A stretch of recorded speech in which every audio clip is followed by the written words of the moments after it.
Now we're going to call the other panelists up. We've got Kate, and we've got Rita, and I think Dr. Raj has showed up. Are you Dr. Raj? I thought so. I've seen you on TV. Give them a second. Do we have the mic wrangler in the room? Elle? No. Okay, I'm Denise, and I am the BlogHer.com Community Manager, and I'm the moderator of this panel.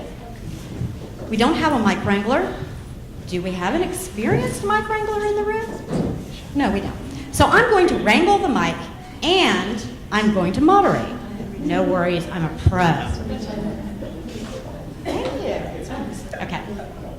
Now I'll have to take off my jacket. Normally I'm cold.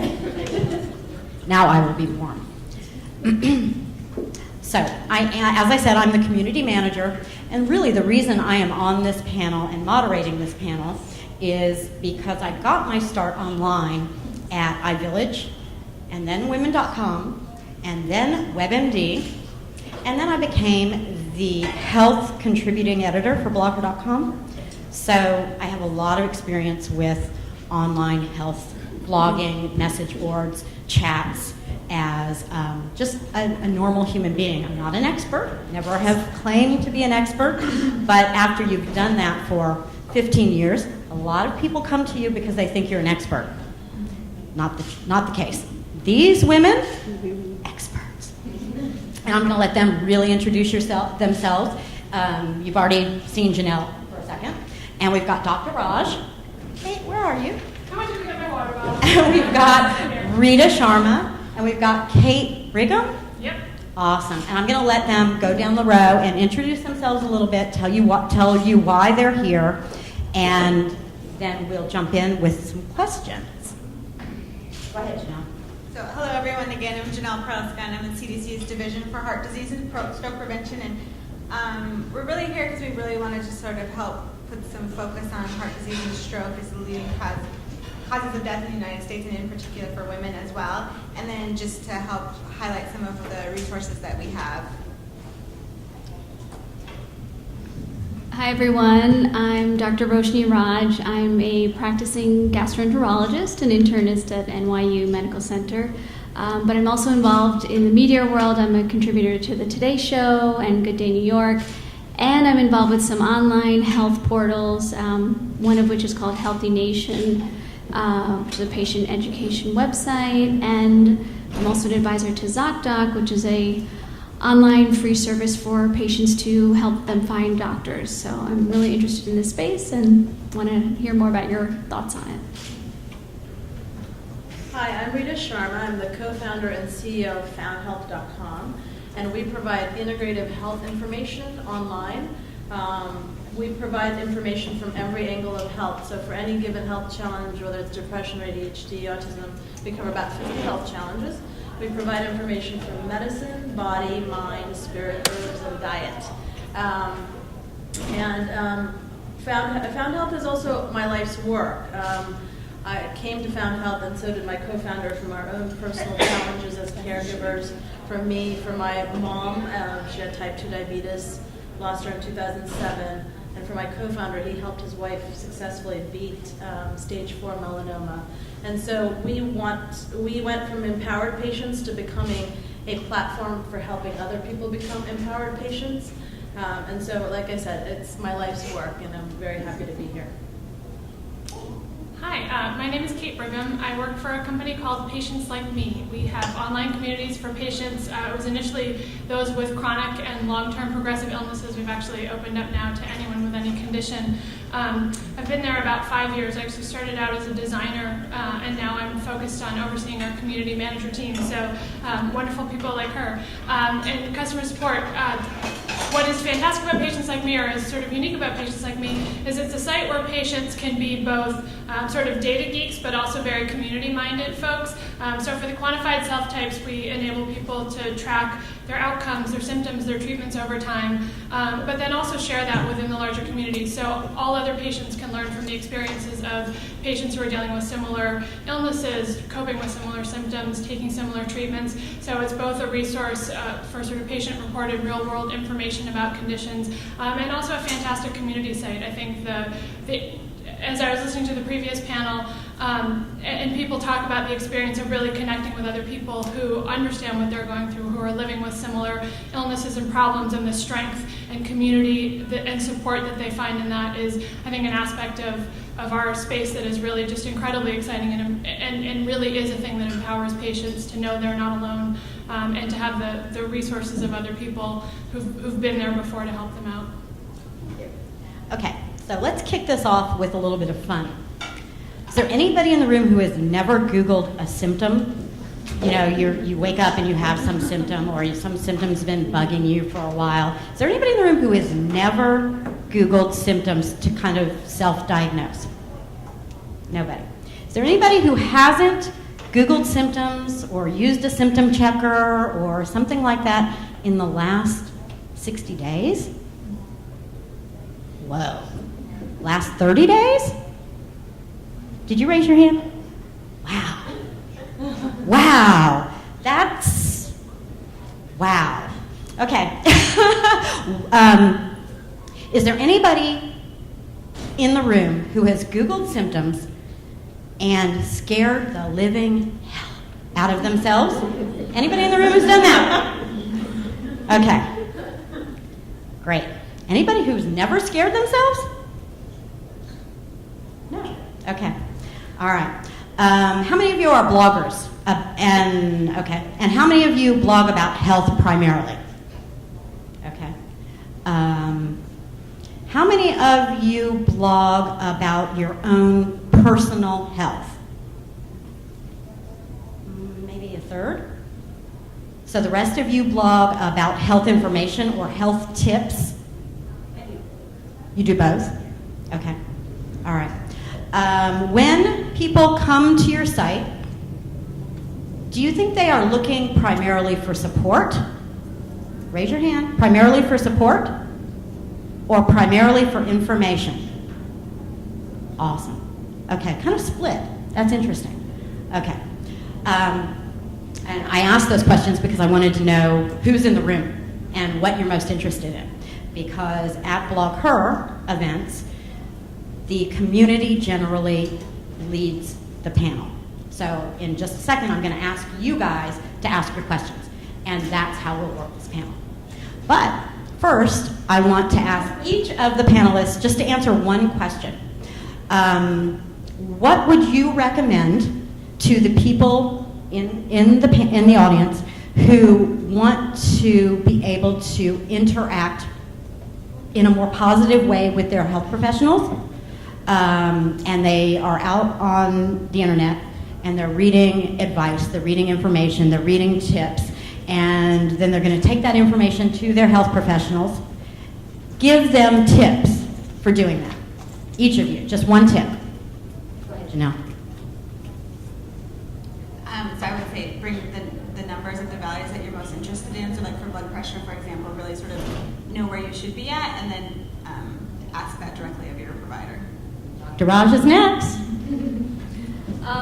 Well, I think I understand your question, which is people who use online sites to help educate themselves, how do they then bring that information to their doctor? And I think it's a great question because this is an era where I would say over 90% of my patients, when I see them for the first time, have researched part of their symptomology or condition online.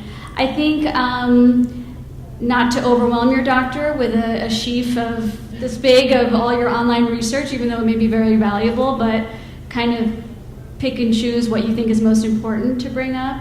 And part of it is really finding a doctor who is open to that. And if you're someone who wants to take an active role in your healthcare, which I definitely encourage my patients to do, you have to find a doctor who's open to that kind of partnership. So that takes some time sometimes to find the right fit. Rita. So I think what I would encourage most is, I think at the end of the day, whether you're dealing with a small condition or a lifestyle type of condition, you actually want to end up at the end of the day with a care team. And so ending up with a care team means often throwing the net out wider, actually understanding what all your alternatives are. I mean, I talked about depression a little earlier, is that we have 33 treatments for depression because we talk about yoga, we talk about affirmations, we talk about antidepressants, right? So I think first and foremost, it's understand what all your solutions are, and then your physician is one person in that care team. You may need to seek out another person or another few professionals to do that. And millions of people, about 3/4 of Americans are already doing that. They're self-selecting themselves and finding those kinds of solutions for themselves. So I would encourage people to look and really understand what all your solutions and treatments that are available to you. And then the other thing I always say is empowered patient doesn't mean do-it-yourself patient. So this is where the care team really comes into it. Certainly your own support group, but also really finding the right professionals to talk to and say, okay, I've got all this amazing information that I think I can use for myself or for the person that I'm taking care of, but help me guide my solution. I think sometimes what we've found is, some of our users have found, is when they take that kind of information, I mean the integrative care information, to a traditional MD, and you may be much more open-minded, but some of the traditional MDs will just shut them down right away. That stuff doesn't work. There's no evidence for it. Luckily, there's more and more evidence around some of this integrative health treatment, so that's great, but sometimes you might have to find another professional that's more open-minded to that sort of thing. So my advice would really be understand what all your solutions are. Don't limit yourself to one set of solutions, and then find the right professionals to connect with from that vantage point. Okay. To build off that, I think part of what helps too is being able to go to your doctor and say, this is what I'm trying to achieve. This is my goal. This is the outcome that I want. So the reason that they're bringing in all of these pieces of information and all of these sort of printouts from Google is probably because they've got a problem they're trying to solve, they've got a point they need to get to, and they're not quite sure how to ask for that. So I think if you can say, I'm really interested in trying alternative therapies because I'm really concerned about side effects or long-term things, if you can sort of frame it, I think, in a way that says, here's what I'm trying to achieve, can you help me get there and think about my options in light of what I'm trying to do and what is really important to me, and you need to make that a conversation, I think. So I think one of the things people were talking about in an earlier panel, which is fantastic, is make that an interaction, a sort of more human interaction. Let them know what you care about, so that can become a dialogue instead of just a one-way sort of information session. Okay, so have any of you used one of those tips and had a good experience or a bad experience that you can share? Stand up and tell me one. I guess just off the top of my head, I would say that one of the points about trying to find the right doctor who's going to be open to the approach that you want to take has been very successful for me. I feel like it's really important to not be scared to go to a new doctor. And if that doctor ends up being worse than the one you had before, then you can reevaluate if you want to go back to the previous one. And because you're not going to find anybody who's perfect for you, but you can find somebody who can meet your needs. So just be discerning.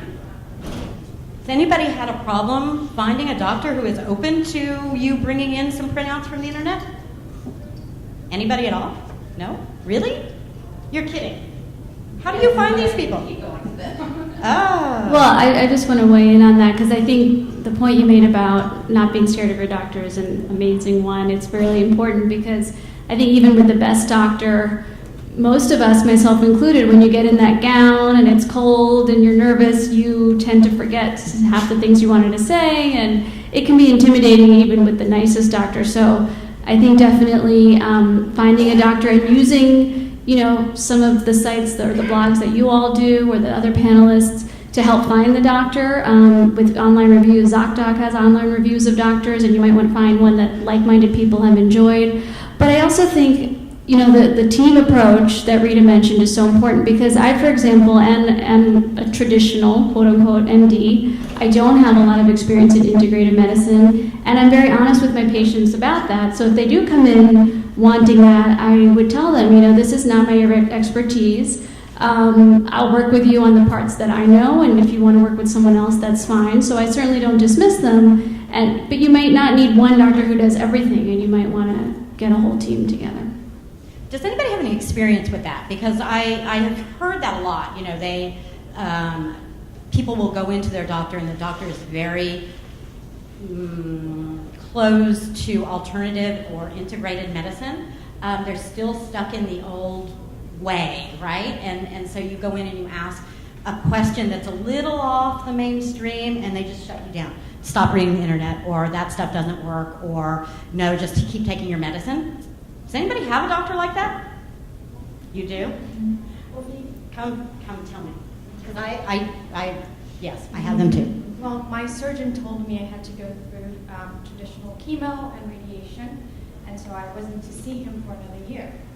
So I decided that's not what I was going to do. So the next year when I came for the follow-up, and he saw me and asked me how the treatments went, I told him, well, I didn't do them.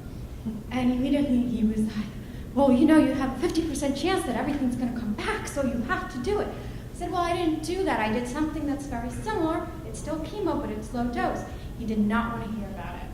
And he was very mad at me, and I felt like, you know, I felt like a little child being reprimanded. And so I went again then the following year, and he's like, oh, well, I guess this stuff is working for you.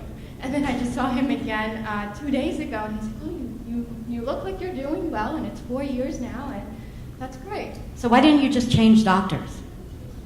Sometimes it's a lot of work to change doctors. You know, a lot of research. Good deal. I had a different problem. We had a family member of mine was not following the doctor's little path progression of the disease, and she wasn't, you know, following the rules of the disease, and her was like kind of off the path. And he, you know, they because we went to several doctors, had a hard time not dictating what was like on the path and not kind of customizing her treatment because to what she was actually going through, which was different than maybe the average person. I think they had a hard time seeing past the fact that she didn't have milestones when she was supposed to, and her disease was just a little different than the norm for that particular disease. So what do you recommend? Somebody goes in and they're not following the traditional course of the illness, but the doctor is insisting that you follow the traditional course of the treatment? Well, or my mother had dementia, so she wasn't, the doctor had like one straight progression, and her disease was kind of all over the place. So that's what I meant. They were used to handling, everything had their own little place in line, and my mom was all over the place with different progressions and stuff. And so the doctors had a hard time, and we went to almost every behavioral neurologist in the whole city. So, this was a whole encompassing type of thing that they just couldn't get past that she was different. And that really bothered me. any advice? Yeah, well, I mean, it sounds like it was a very difficult case for the doctors to really figure out. And I think you already did the right thing, which is it sounds like you sought out several opinions and you tried to go to different doctors. Unfortunately, human beings are still very much a mystery in a lot of ways, and there are many cases that don't fit the textbook definition of how a disease is supposed to progress, and it can be very difficult for the doctors and the family, of course. I think sometimes in those cases what's most helpful is really the support group type thing that you can get as a caregiver, because there may not be a remedy or a solution to the medical issue. But I definitely think in general, seeking out a second opinion if you feel like you're not getting anywhere with the first doctor is really important. And, using now these days online ways to find another doctor, I think is great, because no longer do you have to ask your first doctor, well, who else do you recommend? There are ways to research doctors online and through blogs and services to find who is someone else who's maybe a leader in the field that you might seek a second opinion from. We have a question over here. More a comment than a question. My name is Schwen Guillen with Edelman, but I led the panel earlier. about the whole taboo thing and how much to blog and how much is too much.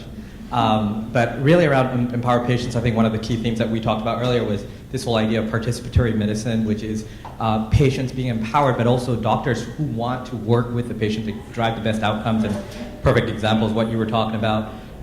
In case you don't know, there's this movement called epatients.net, which is e-patients.net. They've started this thing called the Gold Seal program to actually have patients nominate doctors who are part of that participatory medicine movement and really bring them into that light so that people know doctors who have this gold seal are doctors that are part of the participatory medicine movement and have been voted in by patients to be part of that. So just wanted to make that people aware of that.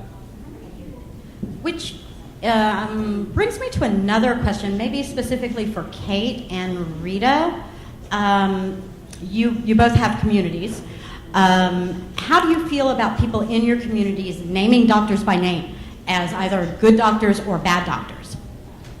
I guess I can take that for a starter. So what's actually been interesting to me as I think about this community, bloggers tend to be pretty public. People know your names, they can sort of figure out who you are. People who join our communities have a username. They have some measure of anonymity. They can choose to share as much or as little personally identifying information about themselves as they want to. So if you're participating in a conversation within our forum, it's a slightly sort of walled garden experience. It's certainly not Googleable. So I think that creates a little bit of a different scenario than maybe people talking on a blog. Our Parkinson's community is one that I've been really closely involved in, and we have an ongoing thread that's been going on for years where people talk about the different centers that they've gone to, the doctors they've had great success with. There was a thread a while ago that was really interesting about a person in New York saying, I'm really struggling to find a doctor who's good, and talking about that. And so I think there's a lot of conversation that happens. What I find that's really interesting and seems to help people a lot is to actually just be able to talk to other patients and say, what happens when you go to your doctor? What do they ask? What do they do? What's a normal experience look like? Because how do you know if you don't have a body of other people who are doing similar kinds of things, to sort of test that against? And so I think that is a great way to just help sort of level set what is normal, what's not, and to help you judge whether or not your doctor is giving you a level of care that you're comfortable with just in relation to sort of what other people are doing. It's also a great way to get new questions to ask or to sort of start to think about things in a larger way than you might have been yourself, because I think a big part of being an empowered patient is just sort of saying, hold on, I know myself, I know what's happening. I might not be an expert on sort of medications and any of these other things, but I'm the one who's going to have to ask a lot of questions, prompt a lot of that. Even for myself, when I was sort of dealing with a pregnancy, just sort of going to my doctor and saying, hey, I had a bad experience before, I want it to be different this time, just opened up a really different set of conversations and made that experience much different. So I think just, again, sort of having access to other people who are doing similar things, being able to compare those experiences, understand what's normal, and then just give yourself some insight into other questions to ask and other avenues or possibilities to explore, I think is a great way to just help with some of those things that are just otherwise really frustrating or unclear. So in terms of our community, we have, our community can come in and tell us the treatments that they've tried, prescribed, and recommended.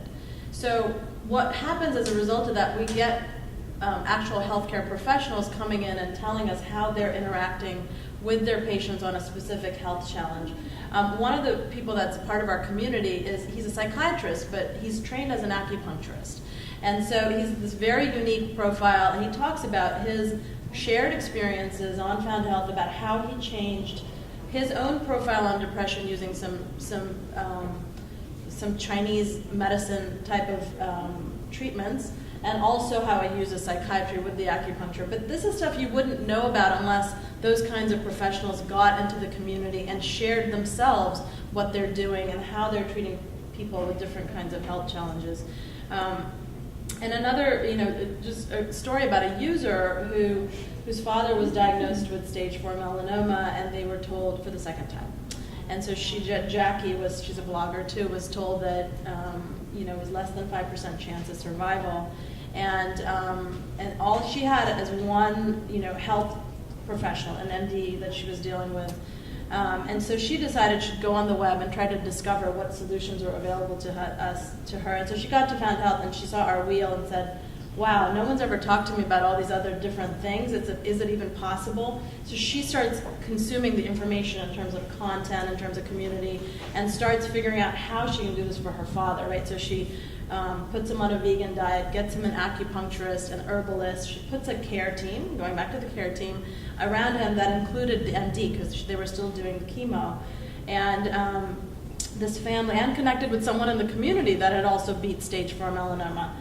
The end of the day, 6 months later, he beat that melanoma, and people were shocked. His MD was shocked that he had done it. How did you do it? And she was blogged about it a ton and talked about how Found Help was so helpful to her.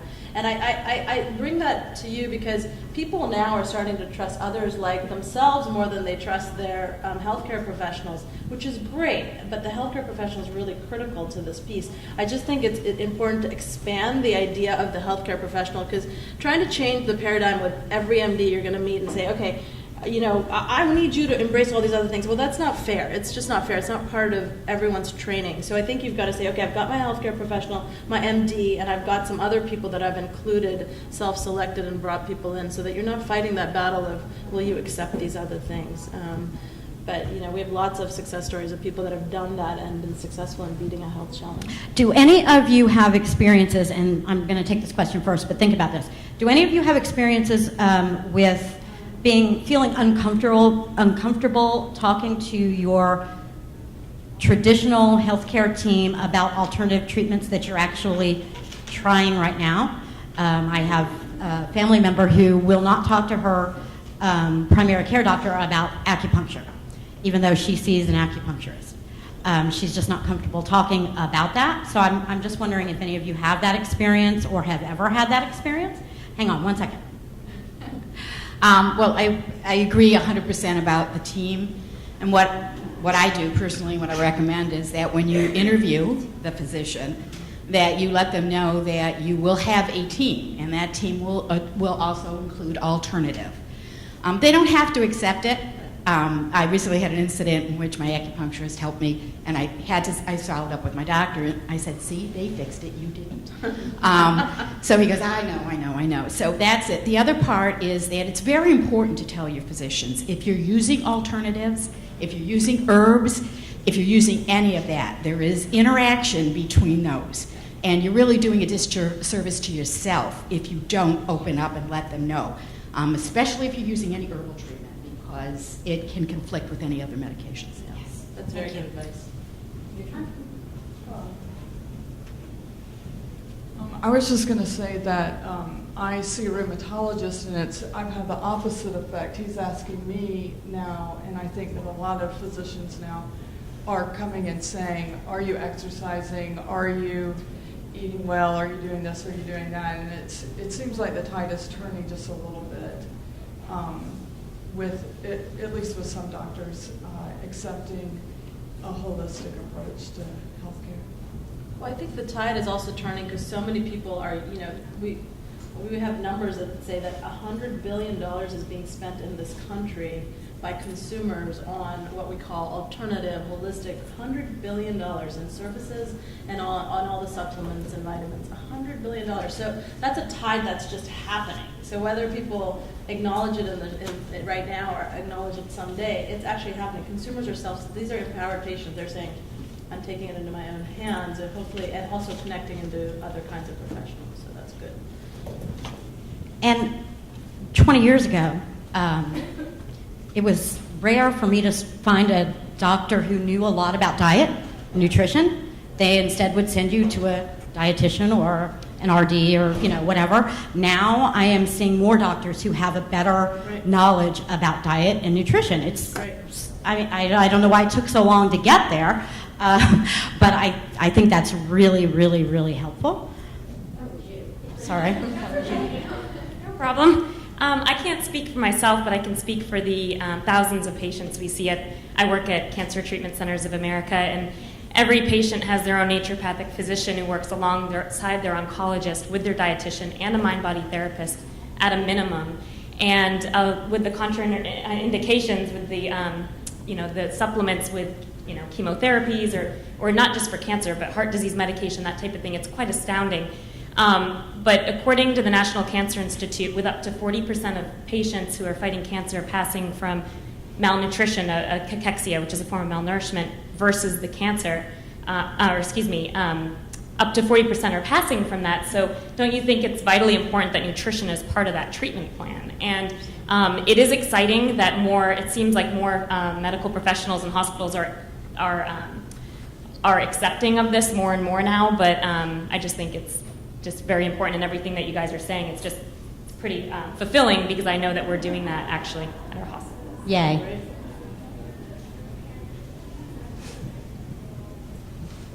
Hi. My question is, how can you still be an empowered patient given the limitations of the insurance industry? If you know, for example, that you want to see a doctor who is a naturopath, but they maybe don't take your insurance or a cash-only practice, how do you kind of deal with that conflict?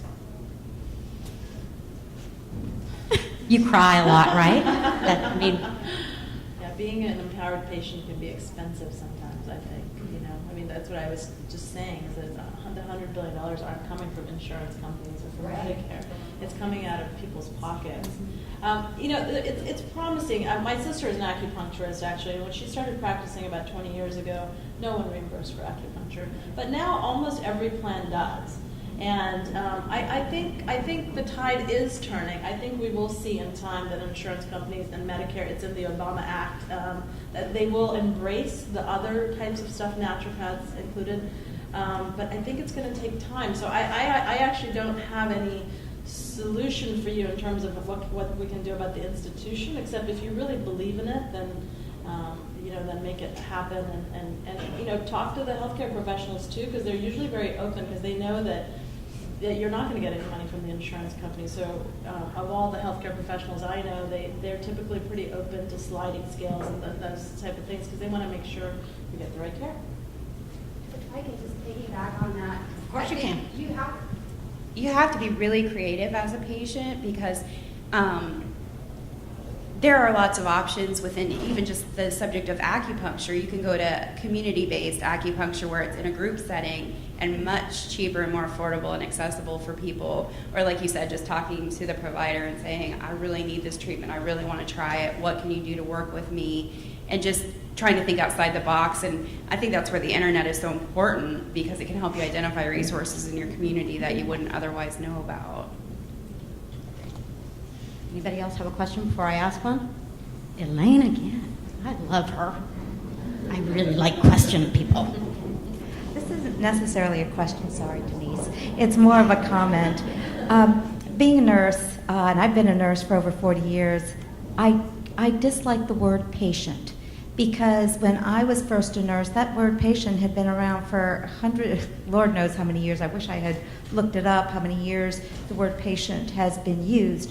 But to me, the word patient denotes someone who is going in to see a healthcare professional or is in the hospital, who changes from a person who is an independent person who researches information and is a consumer in all other aspects of their life, to become somewhat dependent upon a healthcare system. And I'd like to see us just even start with medical schools and nursing schools and change the word that we use for individuals seeking health care for whatever reason, so that they become more of the consumer going in to see their healthcare professional on a level where I'm using your services because your services are meeting my needs, and you are the expert in so many ways, and we need to work together. But the word patient itself reminds me of somebody like in the prancing around with an open hospital gown and their tushy showing. Sure, right. I mean, the patient is down here. The doctor, who is probably white male, is up here and is the boss. Now, obviously, we've changed that. But I understand completely. You walk in, you're a patient, and you are less than, and you are going to take direction from your doctor, and are maybe not quite treated by all medical professionals as an equal in the treatment plan, or an equal even in the diagnosis sometimes. Go ahead, Dr. Raj, you're going to talk about this. My only issue with that is when you use the word consumer, to me and to many of my colleagues who went into medicine, we don't think of it as a business. And I think there's a danger sometimes, because there are some doctors who do think of it as a business. And when you think of, let's say, a cosmetic dermatologist, and I actually moderated at a conference for cosmetic dermatology once, and I was shocked because they actually had a lecture about how you kind of make patients repeat quote-unquote customers, and and this is all cosmetic, but it really rubbed me the wrong way. And quite frankly, if we wanted to be in a quote-unquote business, with the years we put in and the money we put in, there are several other businesses we could have chosen. So I feel like there probably is a better word than patient, but whenever and one woman talked about interviewing the doctor, and that is part of being empowered, but I think there's some level, something in between. I think there is something still special and very intimate about that relationship between a doctor or a healthcare provider and the patient. I'll use that word since we're using it, but so I think we have to be careful going the pendulum swinging too much the other way and making it just like I have my hair appointment, I have my doctor's appointment, and it's different. I still think it's different, and it should be different when you're dealing with someone's health and someone's life and their intimate details, and you're talking to their family members, and there's a lot of emotion involved there. So that's just my feeling on that. One second. Just to add Wait, to that, one second. I have to swap hands here. This is Elle. She's going to be the mic wrangler now and run her legs off, okay? So one of the things that strikes me too is part of being an empowered patient is sort of recognizing that you give up some measure of control when you're a patient, because wearing that hospital gown and feeling that unbelievable sense of a disparity of power, it's a terribly uncomfortable situation to be in. And I think so much of the sort of power and the change is just saying, I'm going to take some measure of control over the experience that I'm having and how this is progressing, and turn it into a conversation.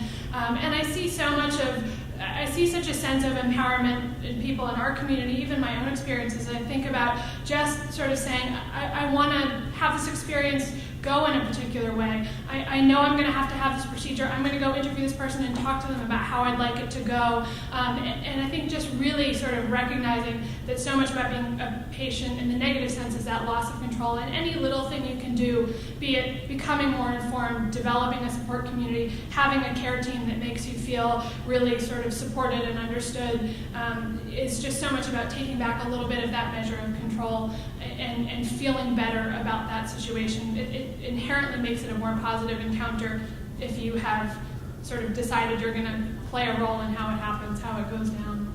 So I have a funny story to share about this. I was just having a conversation with someone who, he has sleep apnea and a heart condition, etc. And he got tired of this power differential because he encountered some healthcare professionals, cardiologists, etc., that just weren't doing the job. So he said, now, when I walk into a doctor's office, regardless of what their name, I call them by their first name. And he feels very proud of this new interaction.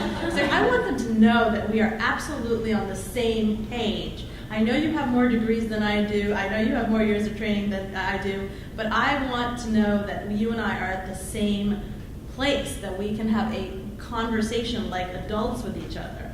And I said, that's very interesting. I think I might have to share that with the people that I'm going to see at this conference, because I would never think to do that. But he said, if I walk into someone and say, instead of Dr. Raj, it's Roshini. And he said, half the doctors kind of, they get a little stiff like this. And he said, others are okay with it and they go with it. He's never had anyone tell him to call him doctor or something. But I thought that was a fascinating way of dealing with this empowered patient conversation.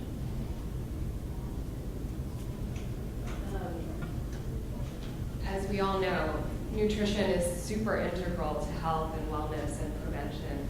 And, I haven't personally been in a hospital for a very long time, knock on wood, but I wanted for you guys to touch base on the food that's in the hospitals and whether or not patients or people who are going to see doctors are able to choose from a menu, or are they just being provided with whatever there is, and is that food nutritious?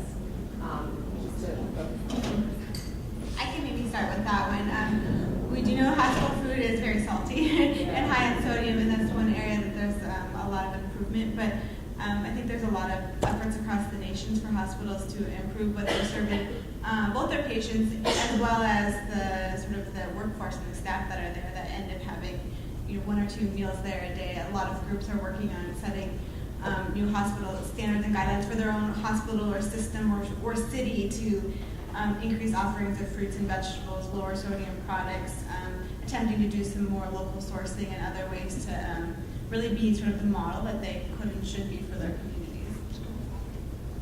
I feel like you should kick the question back to the two ladies who are sitting at the table over there, because actually it sounds like they're doing In some that things. world. Yeah, Yeah. they're in that world. So. Happy to. Thank you. Sorry, I don't want to sound like I'm a commercial. I'm just very passionate about where we work. But we have actually an executive chef by the Culinary Institute of America, an executive chef at the Culinary Institute of America, and all of our produce and food is organic, certified organic. The meat's natural, the fish is fresh caught. And we're actually breaking ground in 2 months on a 20-acre organic farm, certified organic farm. They'll be on the property of the hospital, so the food goes directly to the patient's plate within hours from the garden. So it's really exciting, and we're hopeful that more places, more hospitals around the country are going to be adopting this, and there is a lot of great work underway at many other hospitals across the country, but we're just excited to continue to bring that to light because it's so important, as everyone here I'm sure knows. It was interesting though when we were talking just at lunch quickly, you also sort of you mentioned that part of the reason you did that is because patients made it clear to you that that was something that was very important to them. So again, that's part of a conversation and part of a dialogue. Consumer or sort of not, but just for people to be able to say, these are the things I really care about, quality of life issues, the food that I'm eating, what the space that I'm in looks like and feels like, is it sterile, is it welcoming? Starting to just have those conversations and talk about those things. I think it's fantastic to hear that you guys have responded to what you've heard from people really mattering, what really matters to them. To add on that, we actively seek out those answers from our patients. We have patient focus groups, this is something that you can pass along to your own doctors and make suggestions that we on a weekly basis. On a weekly basis, we have these patient focus groups, and we're collecting their feedback. What would you like to see done differently? What would you change? What would you add? And our leadership takes those suggestions very, very seriously, and we do our best to implement them as quickly as possible because it is all about putting the patient at the center, increasing their quality of life, allowing them to feel empowered, and we are working together with them as a team. So something as simple as just doing patient focus groups and surveys consistently is something, I think, a simple starting point that can be very impactful in the long run. So how many of you have been hospitalized or had a family member hospitalized in the last year? How many of you actually enjoyed the food or found your family member enjoyed the food in the hospital? One? Awesome. What hospital? Presbyterian in Dallas, Texas. Okay, awesome. They've just revamped their whole cafeteria Good. system. Now, how many of you at the end of your stay filled out a survey that asked specifically about the food? You did? Okay, awesome. Because please, tell your hospitals how you feel about the service that you receive and make sure that you include dietary responses to the survey.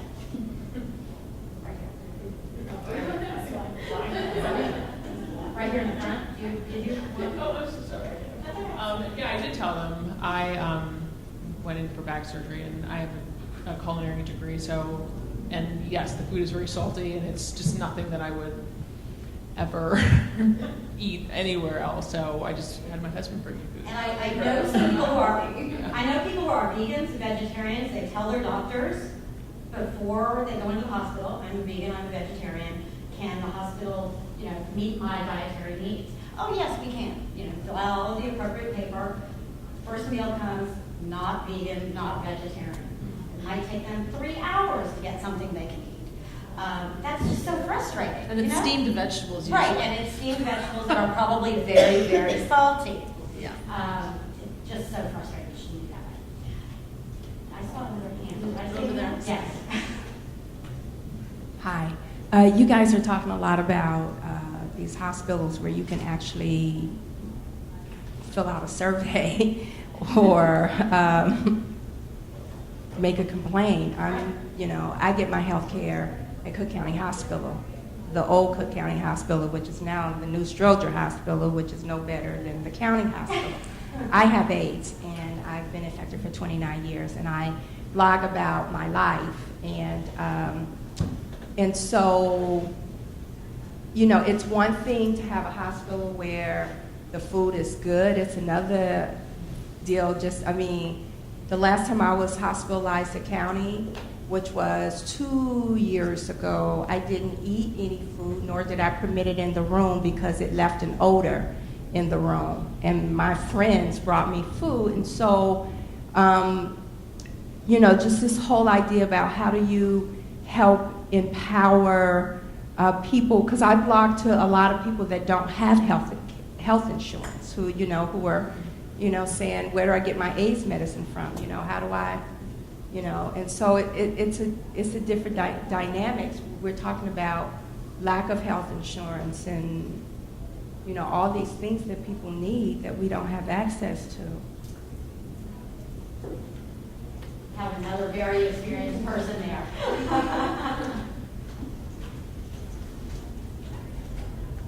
I really liked your comment because I think that if you have resources and there's lots of money available, anybody who's walked into a grocery store and tried to buy, looked at the organic chicken and looked at the not organic chicken, and if you have a limited income, then you can only spend so much. And so I think it's exciting when places with lots of resources are doing things to allow patients to eat better foods, but unfortunately, sometimes there just aren't that many resources, and I think another part of our job is to really get out there and scour to find the resources that are available to everybody, whether they have insurance or not. I work in a county hospital, and one of the exciting things that I've seen is that Meals on Wheels even has low-salt meals for some of our patients. We find which community health centers that provide meals, which ones have ones that don't come from canned veggies and things like that. But when people are providing free meals, you need things that are not going to perish. And sometimes if people are deciding between just eating and eating something that's low salt, unfortunately, they don't really have that option. So I actually want to ask another question of you all regarding the salt issue, and it is that I actually find that a big issue with trying to help my patients eat a low salt diet has a lot to do with cultural things. When I'm talking to my predominantly African American panel of patients, and we start talking about don't eat any salt, don't put any ham hock, don't put any smoked turkey, don't do this, don't do that, don't use any bouillon cubes, don't do this. You might as well stop living. I mean, and I've had people say that to me. They're like, you know what? If the exchange is just for me to be a little short of breath from having too much fluid on me and just not enjoying my food at all, at 70 years old, I'm going to enjoy my food. I'm just going to. And I just wonder, particularly our CDC colleague, what kinds of things do you all recommend with, honoring people's culture and how they wish to eat and their right to be happy, and also being able to help them live? I mean, are there resources for those individuals that say, hey, you know what? Here's a diet for a traditional Indian diet, but here's low salt version of that. Just kind of wondering. Yeah, I think it's a couple of issues and opportunities. So organizations like the American Heart Association has some culture-specific cookbooks that help add some more options and varieties. We like to try to really encourage people to look at nutrition facts panels. So where there are choices in their diets, to sort of make the choice so if they're going to be picking out a pasta sauce and a sort of equivalent, that they would look and pick the product that's sort of lower sodium. So in many ways, it's trying to help make better choices within the choices that they already make. So, and to sort of make small steps to make improvements. But I mean, how important for the African American community to really help think about taking steps to lower sodium, given that group tends to respond even greater to reductions in sodium. And I think a lot of it might be sort of helping sort of make choices without losing the cultural identity and specialness of our diets. But really important that we sort of also help set good examples and train the palates of our next generation to be a little better than we sort of are. I'm from the South, so I know a lot about that food, and I like it a lot. And I have some family members who have, expressed the same kinds of feelings. And so I have made suggestions about, okay, fine, eat those foods, but Think about the cereal that you're eating in the morning and how much sodium was in that because you're eating this packaged, cereal with this high sodium count. So at least they're starting somewhere, right? You're going to eat the same food that you love culturally. You grew up with this. This is the food that you have to have in order to be happy, but you don't need that raisin bread to be happy, right? So that's where you make your change to start with. That's always been my recommendation, just as a human being from the South who really likes that food too. So Dr. Kimberly, I have a question for you. Do you think your patients would be open to, say, doing it for a week? Just sort of reducing and giving up the sodium for just a week. Because the reason I'm bringing that up is after you do that for a week, when you go back to the salt, it tastes absolutely disgusting. I mean, it's gross. And so, but your palate is so trained. Once I start putting salt in my food, I find that it escalates. I don't know if that happens to other people, and then I'm putting more salt. So then I have to go kind of cold turkey and start again. Do you think your patients, would that be a way to motivate the behavior change? Just give me 1 week. I have a big number, so you don't have to run. I would just say, admittedly, our issue is mostly an issue of resources and ability to afford it. So my patients live in food deserts and they're buying canned things out of convenience stores. Okay. They just don't have a choice. But I do think that getting rid of salt shakers for some folks and not putting soft pork or something into it, that's definitely a start. Yeah. But it is. I like that term, training your palate, because I think when someone's palate's been trained for 80 years, right, they're like, forget about it. Yeah, that's true.